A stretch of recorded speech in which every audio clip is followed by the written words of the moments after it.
आप सभी लोगों का स्वागत है हमारे वीडियो में। और आप लोगों के हम छठ पूजा के गीत सुनावत है।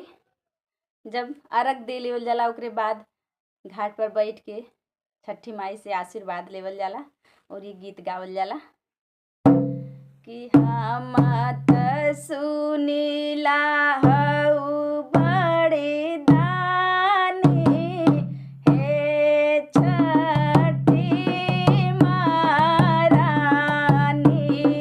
हम त सुनीला हऊ बड़े दानी हे छठी महारानी। सब करे आचरवा मैया तू ही भरी दिहलू। सब करे आचरवा मैया तू ही भरी दिहलू। यारे तू ही भरी दिहलू।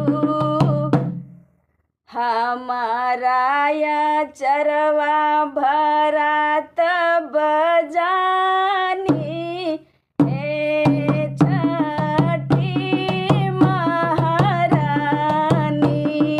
हमारा आचरवा भरात बजानी हे छठी महारानी।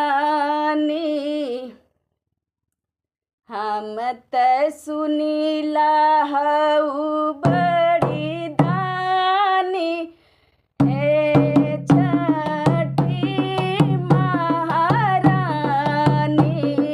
हम त सुनीला हऊ बड़ी दानी हे छठी महारानी।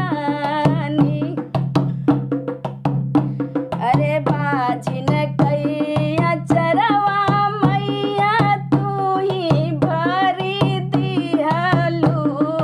बाजिन कई आचरवा मैया तू ही भरी दिहलू।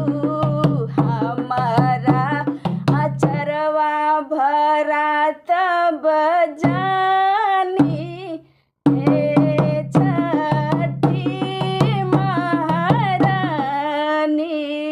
हमर आचरवा भरात बजानी हे छठी महारानी।